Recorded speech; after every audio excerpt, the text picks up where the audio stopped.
결례 말씀 가지고 세상과 타협하지 않는 사람들이라는 제목으로 여러분과 좀 말씀을 나누겠습니다. 날이 많이 무더운데 이렇게 주일 예배 나오시느라 고생하셨죠? 네, 여러분들 오늘 폭염의 날씨 속에 밖을 나가서 몇 발자국만 걸어도 등줄기에 땀이 주르륵 흐르는 그런 날씨인데 이렇게 교회 오셔서 예배하시는 여러분들을 진심으로 사랑하고 축복합니다. 오늘은 구역 모임 있는 날입니다. 기쁘시죠? 함께 구역 모임 때 나누실 때 좀 도움이 되고자 오늘도 구역 모임 본문을 좀 준비했습니다. 다 읽지는 못했어요. 시간이 많이 걸릴 것 같아서요. 그렇지만 제가 13절까지 오늘 14장의 내용을 쭉 좀 여러분들이 이따 나누실 수 있도록 좀 자세하게 좀 풀어드리려고 하는데, 혹 구역 모임을 못 하시는 분들이라도 오늘 주시는 말씀을 통해 여러분들에게 각자에게 예비하신 하나님의 은혜가 임하시기를 주 여러분을 축복합니다.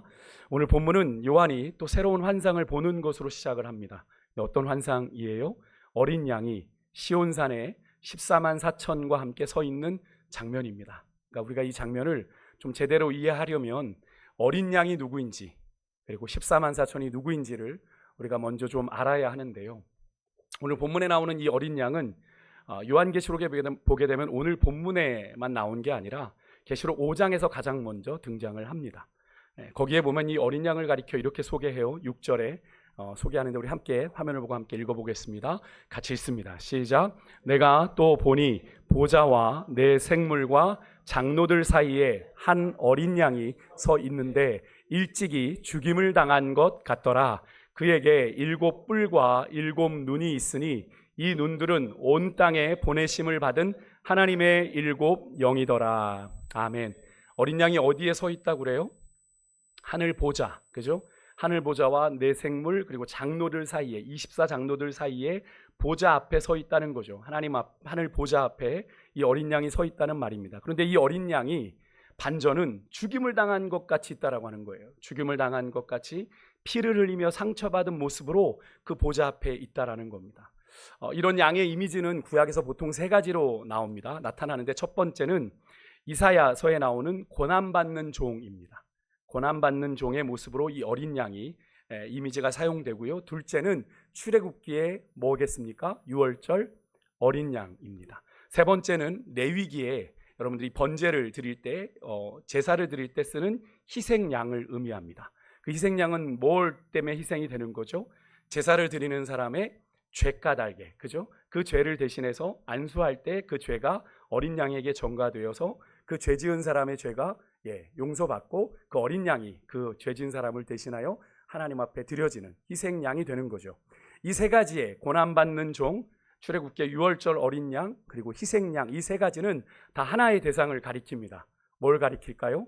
바로 유월절 어린 양 되신 예수 그리스도, 세상을 구원하시기 위해 스스로 고난받는 종이 되신 어린 양 예수님을 가리킵니다.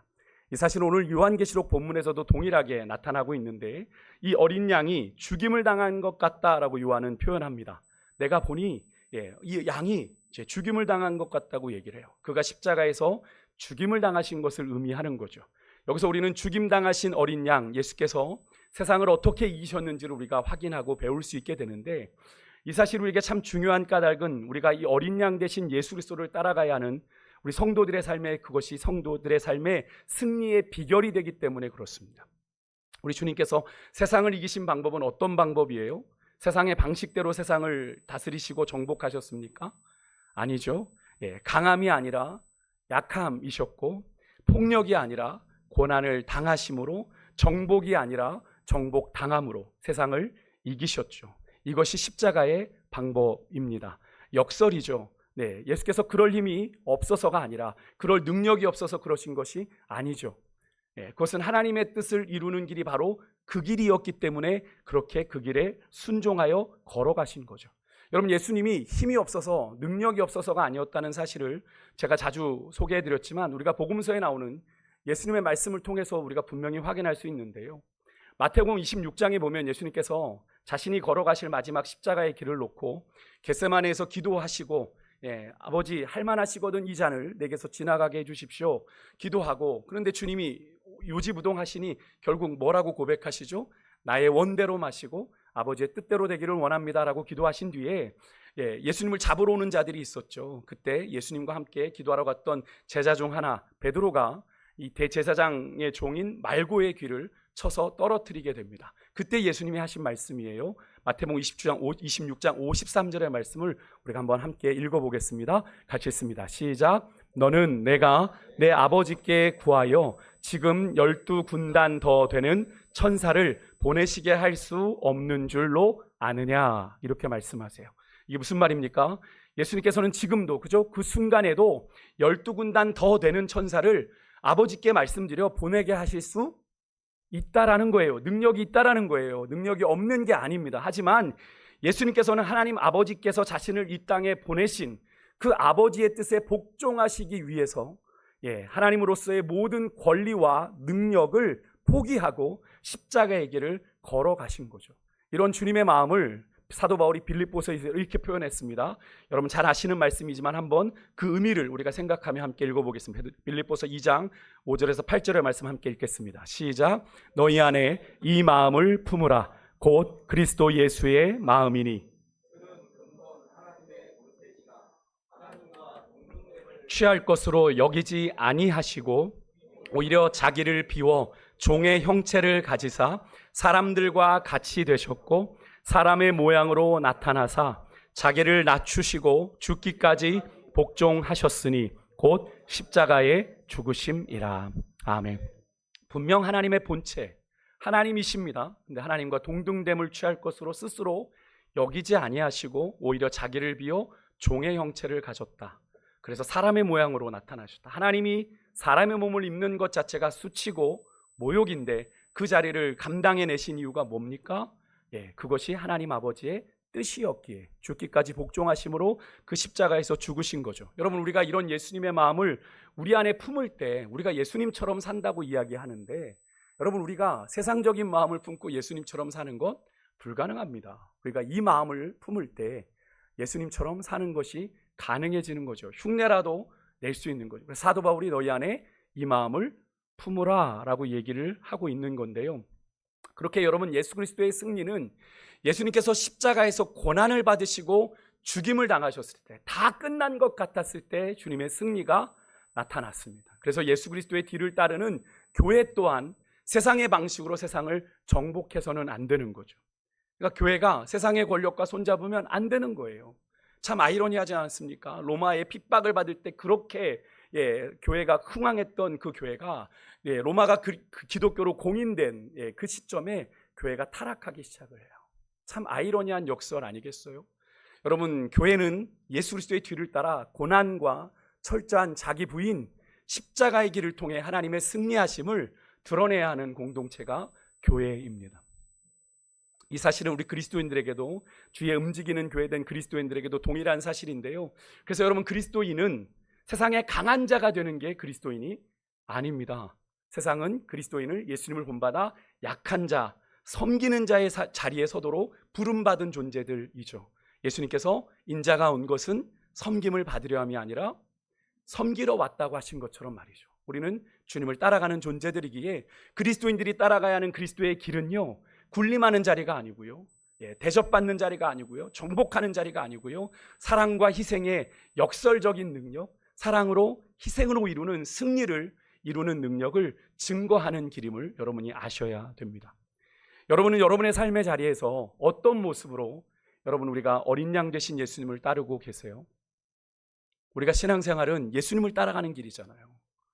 여러분, 교회 잠시 와서 예배드리고 가는 게 신앙생활이 아니라 우리의 신앙생활은 우리의 삶의 현장에서 예수 그리스도를 따라가는 삶이어야 되는데, 여러분의 삶의 자리에서 여러분은 어떤 모습으로 여러분이 그리스도인이라는 것을 나타내고 계십니까?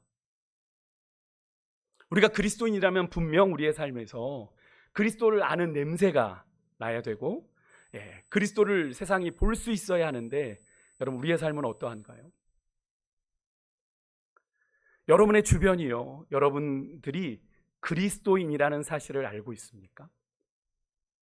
여러분 주변에 계신 분들이 여러분이 그리스도인이라는 걸 알고 계세요? 여러분, 그것이 드러나지 않으면 안 됩니다. 예수님께서는 분명히 우리에게 말씀하셨고요. 너희는 세상의 빛이다. 너희는 그리스도의 향기다.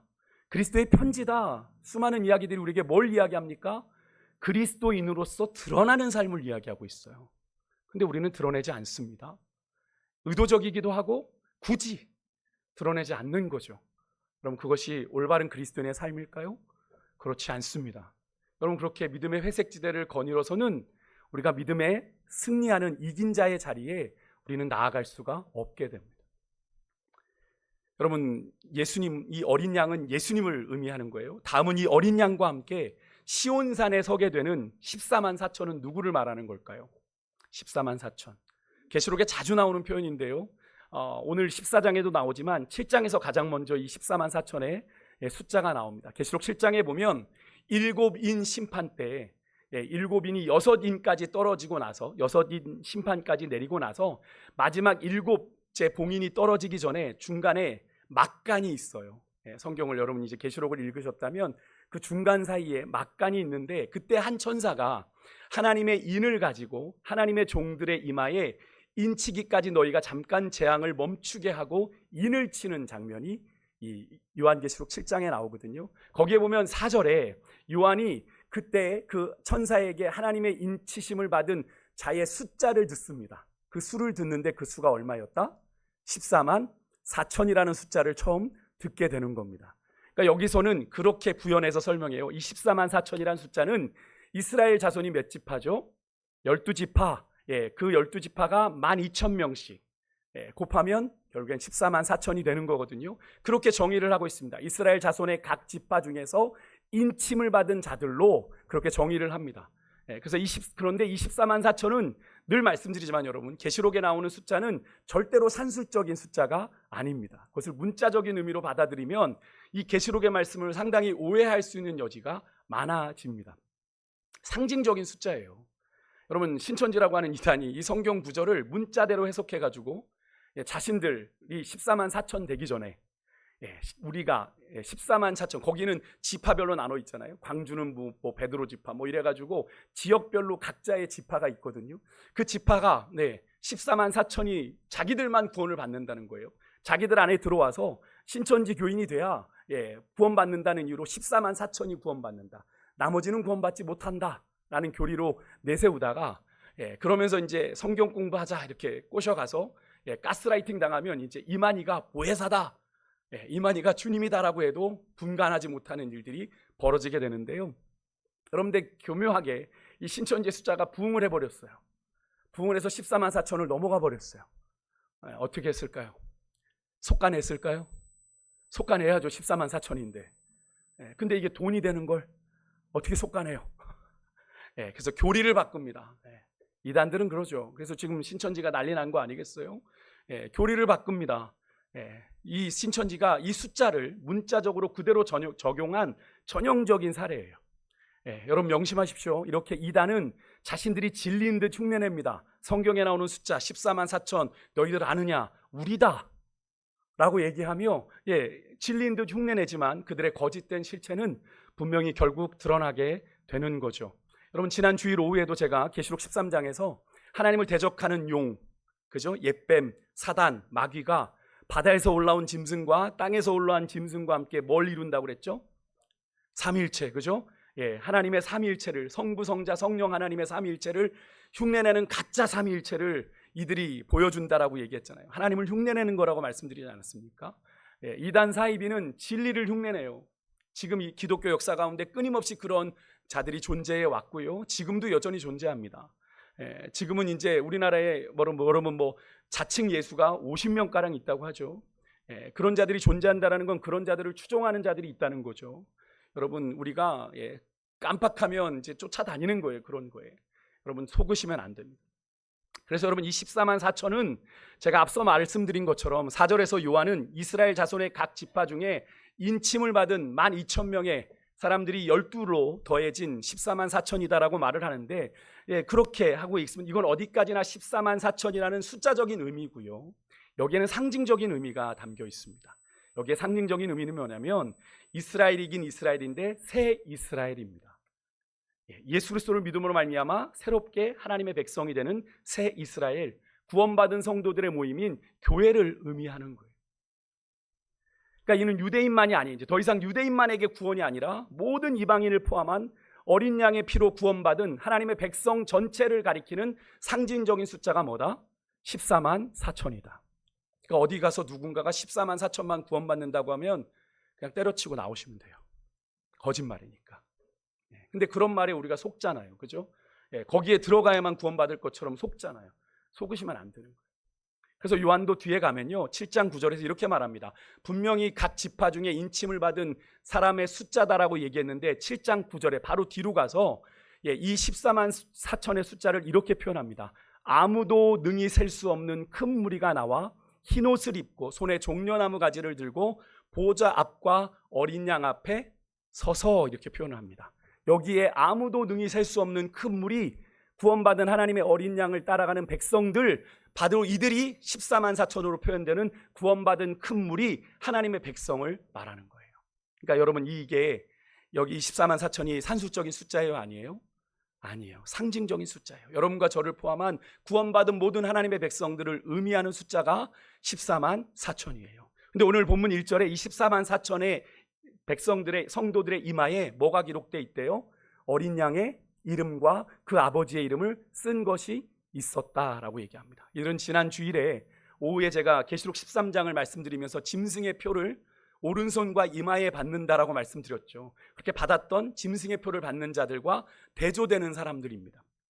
이 사실은 이미 사실 이렇게 이기는 자에게 이런 영광이 주어진다, 그리스도의 이름이 새겨진다라는 건 이미 계시록 3장에서 4대 교회에 대한 말씀을 주실 때 이미 주님이 약속하셨던 말씀입니다. 각 교회마다 어떤 약속이 주어지죠? 이기는 자에게, 그죠? 믿음을 지켜 이기는 자에게 이런 영광을 준다.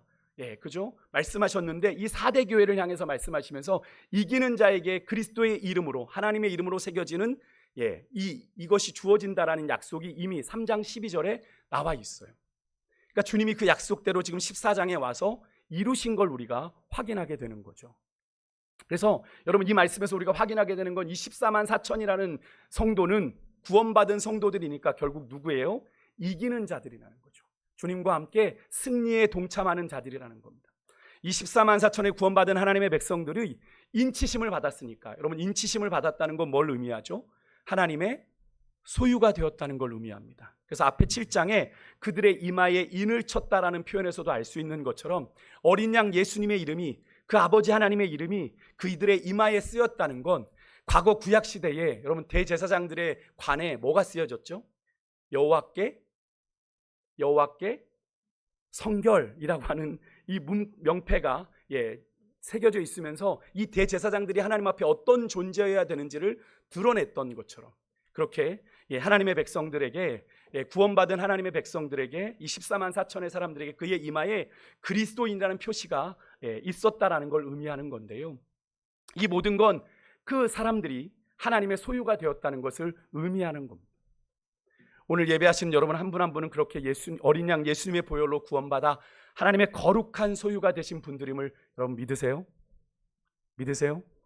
이 사실이 확실하게 믿어져야 우리의 삶이 변화되는 거예요. 그렇지 않습니까? 내가 사는 것이, 사도 바울이 뭐라고 고백했죠? 주님을 만나고 나서 이제는 내가 사는 것이 아니요 내 안에 누가 사셔요? 그리스도께서 사시는 것이라.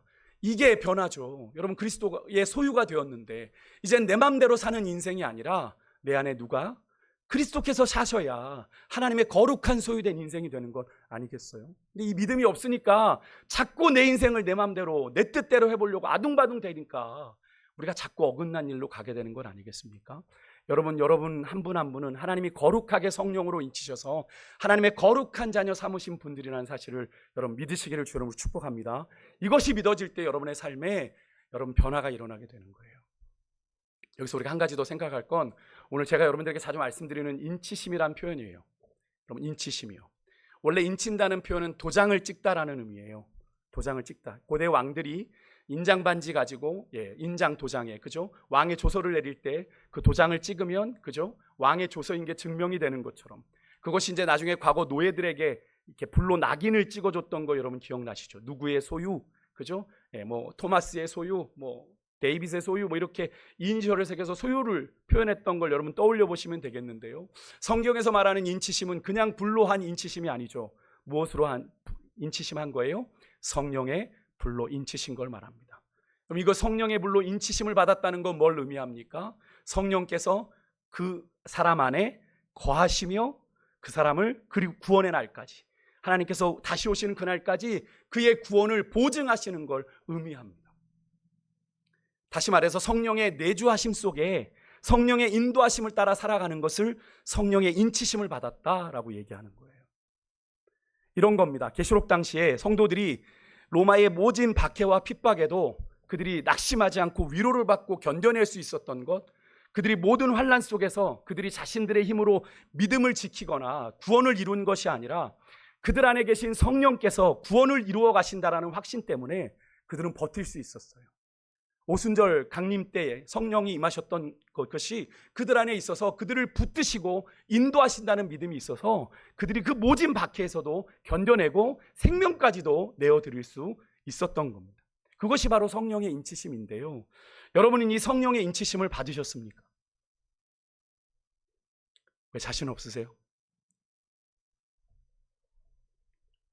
여러분이 예수 그리스도를 나의 구주로 믿고 구원받은 것이 확실하다면 여러분은 이미 성령의 인치심을 받은 분들이에요. 여러분들이 모르고 계셔서 그래요. 에베소서 1장 13절 사도 바울이 그 사실을 이렇게 확인시켜 줍니다. 함께 읽을게요. 시작. 그 안에서 너희도 진리의 말씀 곧 너희의 구원의 복음을 듣고 그 안에서 또한 믿어 약속의 성령으로 인치심을 받았으니. 구원의 복음을 듣고 내가 믿었어요. 하나님의 자녀가 됐어요. 그죠? 그러면 약속의 성령으로 인치심을 받은 거래요. 구원의 복음을 듣고 그 안에서 믿어 내가 하나님의 자녀가 된, 영접하는 자 곧 그 이름을 믿는 자들에게는 하나님의 자녀가 되는 권세가 주신다고 했는데, 하나님의 자녀가 되는 그 순간 이미 약속의 성령으로 우리는 인치심을 받은 존재들이다. 그럼 믿으십니까? 사도 바울은 말하고 있는 거예요, 그걸. 근데 우리는 모르고 있죠. 모르고 있어요. 그래서 여러분들도 성령으로 인치심을 받은 분들이에요. 그래서 여러분 안에 성령님이 계시잖아요. 여러분이 왜 죄를 지면 마음이 껄쩍지근한 이유가 왜 그래요? 성령께서, 그죠? 여러분의 선한 양심으로 말씀하시는 거죠. 이건 아니잖아, 박 목사. 왜 그래? 왜 욱하는 거야? 정신 차려. 말씀하시는 거예요, 성령님께서. 우리의 마음에 부담을 주신 게 성령께서 내주하고 계신 거예요. 우리가 성령의 인치심을 받았기 때문에 그런 마음이 드는 거예요. 그렇게 여러분과 저를 포함한 구원받은 하나님의 백성들을 오늘 본문에서는 14만 4천이라고 하는 상징적인 숫자로 표현하고 있는 건데요. 오늘 본문에서 이들이 또 어떤 존재인지를 한 번 더 소개하는 표현이 오늘 본문에 나옵니다.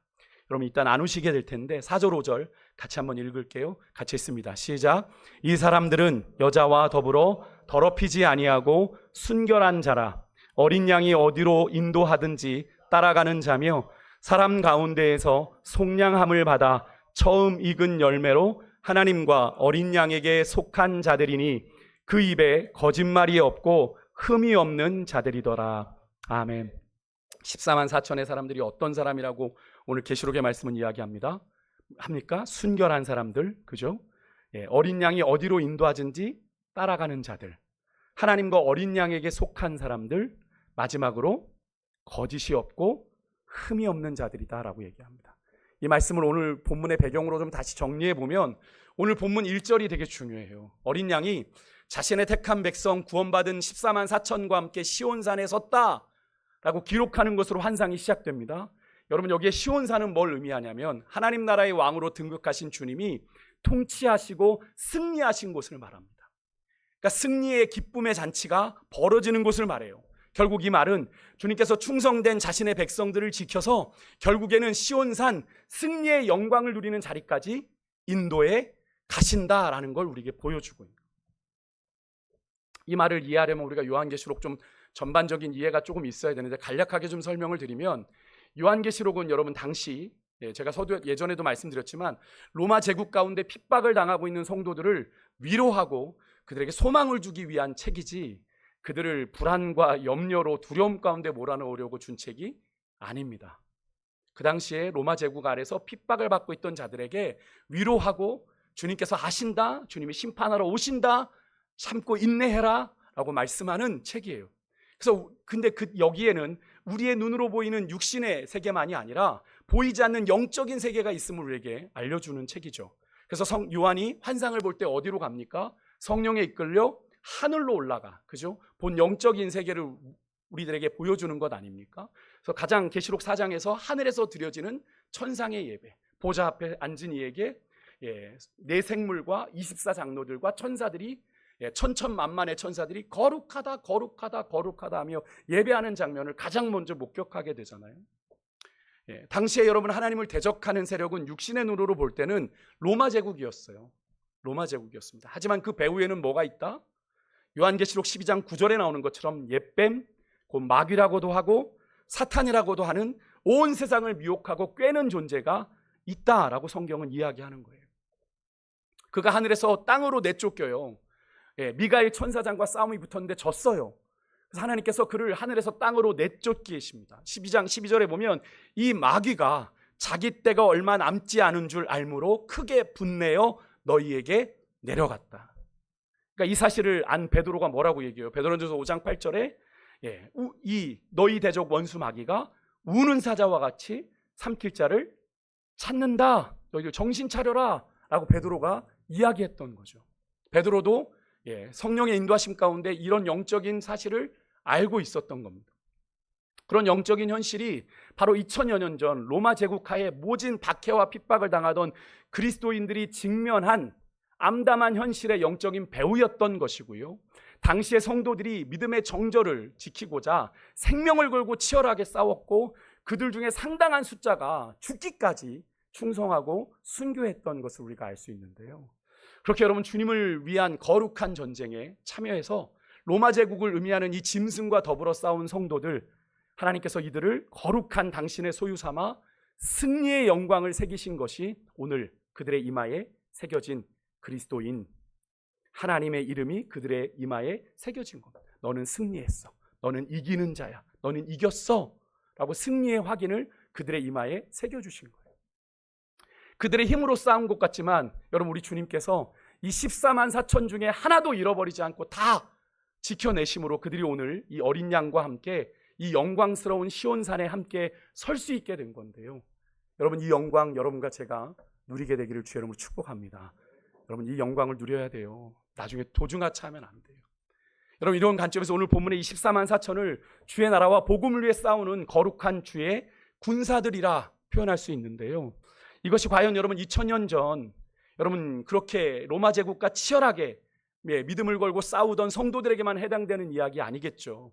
오늘 시대에 구원받아 주의 거룩한 자녀로 살아가고 있는 여러분과 저에게도 동일하게 적용되는 영적인 사실인데요. 여러분은 여러분께서 주의 군사로 부르심 받았다는 사실을 믿으십니까? 우리는 전쟁 중이에요, 여러분. 전쟁 중이라고요. 그래서 사도 바울이 우리에게 이렇게 권면했던 거죠. 에베소 6장 1절 이런 명령을 함께 읽겠습니다. 시작. 마귀의 간계를 능히 대적하기 위하여 하나님의 전신갑주를 입으라. 여러분, 이 말씀은 어떤 전제입니까? 마귀의 간계가 있다라는 걸 의미하는 거죠. 지금도, 그죠? 지금도 있어요, 마귀의 간계가.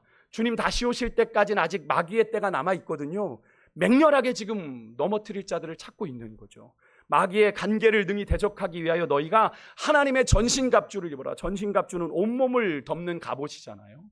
그런데 여러분, 하나님의 전신갑주라고 했으니까 우리가 무엇으로 그 전쟁에 임할 수 있어요? 주님이 주시는 무기로 우리가 온몸을 무장할 때 가능하다는 거죠. 전신갑주가 뭡니까? 구원의 투구, 의의 호심경, 진리의 허리띠, 복음에 예비한 신, 믿음의 방패, 말씀의 검을 가지고 이 모든 것 위에 뭘 더해요?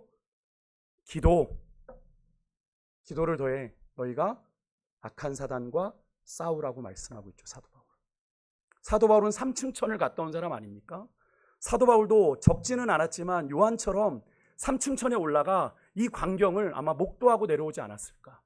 그러기에 이런 말씀을 하고 있는 거겠죠. 사도 바울이 정신 나가서 그런 건가요? 여러분, 이 말은 곧 우리 그리스도인들이 싸워야 하는 영적인 전쟁은 여러분 우리의 힘으로, 혈과 육에 대한 것이 아니니까, 그죠? 우리의 힘으로가 아니라 주님의 능력을 힘입어 싸워야 하는 전쟁이라는 걸 의미하는 겁니다. 그래서 하나님의 전신갑주라는 표현을 쓰는 거예요. 우리의 힘으로 한다면 너희가 뭐 힘을 길러라, 체력을 길러라 얘기했겠죠. 사도 바울이 하나님의 전신갑주를 입으라고 얘기한 건 하나님의 능력으로 너희가 싸워야 된다는 말씀을 하고 있는 거거든요. 그럼 이런 관점에서 조금 전에 우리가 읽었던 4절과 5절 14만 4천은 이런 존재다라고 우리가 아까 읽었잖아요. 그것을 다시 한번 좀 적용해 본다면 거기에 보면 여자와 더불어 더럽히지 않고 이들은 어땠다? 순결했다고 그래요. 여러분, 순결했다라는 건 이런 의미가 있습니다. 여러분, 전쟁을 앞둔 군인에겐 잠자리를 갖는 게 금지되어 있었어요. 뭘 의미하냐면 절제를 의미하는 겁니다. 오늘 이 시대에 우리가 많은 것들을 누리는 풍요 속에 살아가고 있는데 우리에게 정말 필요한 게 절제 아니겠어요? 사실 저에게도 절제가 없는데요. 여러분, 우리에게 필요한 게 절제입니다. 좋다고 즐겁다고 맛있다고 마냥 먹어대면 안 된다라는 거죠. 여러분, 우리가 세상의 것을 그렇게 빠져들어가기 시작하면 나도 모르는 사이 세상에 사로잡히게 된다는 거예요. 우리가 절제해야 되는 거예요. 어린 양이 어디로 인도하지 따라간다. 무슨 의미겠어요? 여러분, 군인에게 절대적으로 요구되는 자세가 뭡니까? 군대는 상명하복의 공동체죠. 요즘은 그게 안 된다고 합니다만, 여러분, 명령하면 따라가야 되는 게 군대지 않습니까? 여러분, 어린 양 대신 대장 대신 예수님께 절대 뭐 한다는 거예요? 순종하는 자가 14만 4천에 들어간다는 거예요. 또 사람 가운데 속량을 받았다. 속량이 뭡니까? 값을 대신 지불하는 구원을 받아 처음 익은 열매. 여러분, 처음 익은 열매는 누구의 것이에요? 하나님의 것이잖아요. 하나님과 어린 양에게 속했다라는 건 우리 14만 4천은 하나님께 속한 자라는 거예요. 우리의 인생이 아니라 구원받은 자는 모두 마찬가지지만 하나님의 소유가 됐다는 의미 속에 다 담겨 있지만 처음 익은 열매로 하나님 앞에 거룩하게 구별되어 드려진 존재가 여러분 한 분 한 분이라는 거예요. 하나님의 거룩한 소유가 되어 드려진 바 된 존재. 그럼 우리는 누구를 위해서 사는 존재가 되어야 돼요? 하나님을 위해 사는 존재가 되어야 되는데 여러분 그렇게 살아가고 계십니까? 여러분 14만 4천에 속한 사람이라면 말입니다. 마지막으로 거짓을 일삼는 짐승과 달리 이 14만 4천은 진리이신 주님을 본받아 거짓말이 없고 흠이 없는 자들이에요. 여러분, 지금 이 시대가 얼마나 거짓이 난무하는 시대입니까? 영상으로도 거짓을 만들고, 그죠? 영상을 통해서도 여러 가지 음성을 통해서도 사람을 속이는 그런 시대이에요. 그죠? 여러분, 거짓말을 임기응변, 누군가는 또 지혜롭다고 얘기도 해요. 여러분, 거짓말이 지혜로운 겁니까? 그 상황을 모면하는 지혜로운 거예요. 여러분, 그런 식으로 여러분의 거짓말을 합리화하지 마십시오. 믿는 자들이 빠져드는 게 거짓말입니다. 가볍게 여기는 거예요. 거짓말쯤이야. 여러분, 거짓의 영에 사로잡히면 여러분 어떻게 되겠어요? 영적인 빈틈을 보여 사단이 여러분의 심령을 사로잡는 거예요. 여러분, 정리할게요. 14만 4천은 구원받은 하나님의 자녀로서 주의 나라와 복음을 위해 이 땅에서 사단의 세력과 끊임없이 전쟁을 치러야 하는 주의 군사들입니다. 그래서 모든 일에 절제해야 되고요. 주의 인도하심에 전적으로 순종해야 되고요. 하나님의 거룩한 소유답게 거짓 없이 흠이 없이 구별되게 살아야 되는 존재가 14만 4천이에요. 신천지에 들어가야 거기에 속하는 게 아니고요. 어린 양의 피로 구원받아 성령의 인치심으로 승리하신 예수님을 따라 시온산에 서려면, 그죠? 14만 4천만 그 자리에 섰잖아요. 우리가 결단해야 되는 거예요. 이렇게 대충 신앙생활에서는 안 된다는 거예요, 여러분.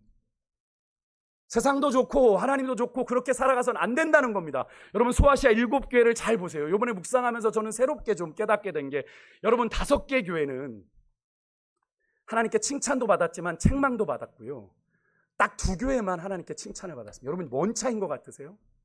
전 그냥 그런가 보다 했어요. 근데 이번에 묵상하면서 새롭게 깨닫게 된 게요, 여러분 4대, 두아디라, 버가모, 그 다음에 에베소, 라오디게아, 이 5개 교회죠. 이 5개 교회가 하나님께 칭찬도 받고 책망도 받았습니다. 여러분, 이들이 뭔지 아십니까? 주님과 함께 로마 제국을 같이 섬겼던 자들이에요. 하나님의 교회인데 로마 제국과 타협하며 섬겼다는 겁니다. 신앙을 타협했다는 거예요. 그래서 책망받은 겁니다. 너희들 똑바로 해라. 누구를 섬길 건지 택해라 라는 말씀을 하신 겁니다. 서머나와 빌라델비아 교회가 왜 책망을 받지 않은지 아시면, 그들은 끝까지 어린 양만 따르기로 결단을 한 거거든요. 핍박 속에, 환난 속에, 박해 속에 그들은 생명 걸고 어린 양을 따라갔거든요. 그래서 서머나 교회와 빌라델비아 교회가 칭찬을 받았던 거예요. 여러분, 그건 오늘날의 우리의 신앙을 여러분 반증해 주고 보여주는 거예요. 오늘날 똑같지 않습니까? 많은 이들이 세상과 하나님 사이에서 줄다리하며 신앙생활을 하고 있잖아요. 우리의 믿음 타협하면서 손해볼까? 내가 불편할까? 두려워하면서 말이죠. 과연 주님을 위해 우리가 그렇게 살아가는 사람들 여기에 몇 분이나 되실까요? 저를 포함해서.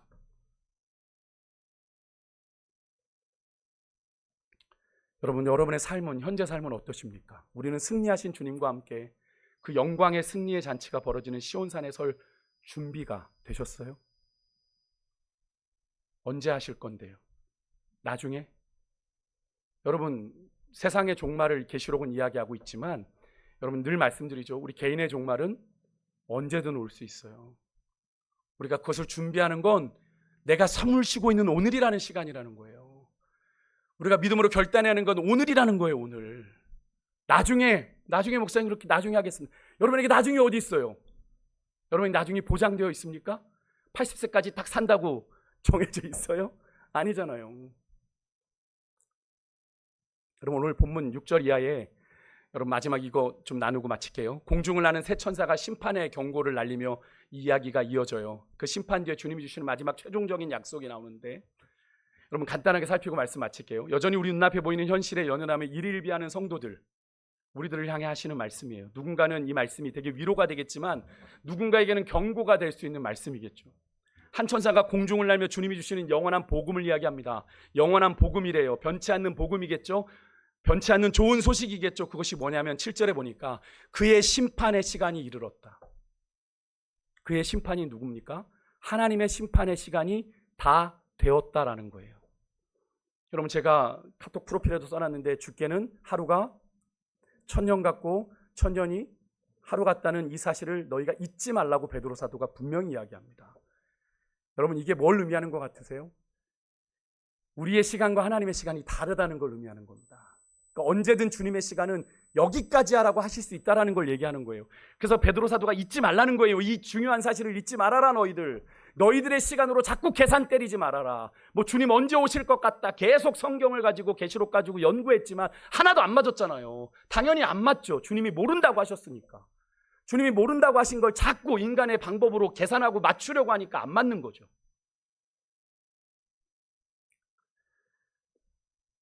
여러분 근데 여기 보시면 천사가 그렇게 하나님의 심판의 시간이 다 됐다고 얘기하면서 조금은 좀 모순적인 이야기를 합니다. 그러니 두려워하며 영광을 돌리고 하나님께 경배해라. 두려움과 영광을 돌리는 이 표현이 뭔가 어울리지 않는데 왜 천사가 이렇게 외친 걸까요? 여러분 여기에 우선은 예고된 하나님의 심판이 6절에 나오는 것처럼 땅에 거하는 모든 민족과 방언과 백성 중에 믿지 않는 자들에게 임할 심판이기 때문에 그래요. 믿지 않는 자들에게. 한편으로는 지금 그렇게 믿지 않는 자들에게 핍박을 당하고 있는 믿음의 사람들에게는 하나님의 심판하신다. 하나님의 심판이 곧 온다가 무슨 소식이 되겠습니까? 복음이 되겠죠. 복음이 되겠죠. 그죠? 우리의 이 고난이 핍박이 끝날 때가 오는구나. 주님이 심판하시니까. 하나님의 심판은 하나님을 끝까지 믿은 자들이 받을 하늘의 위로를 의미해요. 그래서 복음입니다. 그래서 하나님의 심판은 두려우면서도 하나님께 영광을 돌려야 할 일이에요. 그러니까 누군가에게는 하나님의 심판받을 자들에게는 두려운 일이 될 것이고 하나님을 향해 끝까지 믿음을 지킨 자들에게는 하나님께 영광을 돌릴 기쁜 일이 되겠죠. 이어서 8절에 두 번째 천사는 이렇게 말합니다. 지금 성도들을 핍박하고 모든 나라를 멸망으로 이끄는 큰 성 바벨론, 이 바벨론은 누구를 상징한다고 그랬죠? 지난주에 로마를 상징한다고 그랬어요. 로마 제국을 상징한다. 로마가 많은 나라들을 정복하면서 다스렸잖아요. 여러분 이 바벨론, 큰 성 바벨론이 무너졌도다 천사가 외쳐요. 여러분 바벨론은 금요일에도 말씀드린 로마 제국을 상징한 오늘날로 말하면 하나님을 대적하는 세상을 말합니다. 하나님을 대적하는 세상을 말해요. 여러분 세상에는 반드시 끝이 있습니다. 세상이 영원할 것 같지 않습니까? 영원하지 않아요. 우리가 쌓는 과학과 문명의 바벨탑이 여러분 우리의 삶을 참 편리하게 만들어가면서 여러분 우리가 그렇게 편리하게 영원히 살 것 같지만 여러분 잘 보시면 그만큼 우리가 만든 그 문명의 그늘 아래 여러분 인류는 종말을 향해 달려가고 있어요. 세상이 얘기하지 않습니까? 기후재앙을 통해 지구 종말의 시간이 다 됐다라고 얘기하지 않습니까? 너무 아이러니하지 않아요? 과학과 문명이 발달하는데 인간은 종말을 향해 달려가고 있어요. 이런 역설이, 이런 아이러니가 일어나는 이유가 뭡니까? 인간의 한계인 거죠. 인간이 욕심을 부려서 난개발을 해서 기후가 결국 그렇게 된 거잖아요. 하나님께서 분명히 생육하고 번성하고 땅을 다스리고 정복해라 말씀하셨는데 하나님의 뜻을 쫓지 않은 거죠. 여러분, 이 세상에 영원한 건 없습니다. 여러분, 이것이 지금의 기후 재앙이 종말을 얘기한다, 전 그렇게 말하고 싶지 않습니다. 하지만 여러분, 하나님의 징조는 잘 보셔야 되겠죠. 어느 때일지 모르니까요. 마지막 끝으로 9절과 10절의 세 번째 천사는 짐승과 그 우상에 경배하고 짐승의 표를 받은 이들은 진노의 포도주를 마셔 밤낮으로 불과 유황에서 고통받을 거다. 여러분, 이 말은 로마 제국이 많은 나라를 지배하면서 그들을 깨워서 같이 악한 짓을 했어요. 근데 하나님의 진노가 그들에게 임한대요.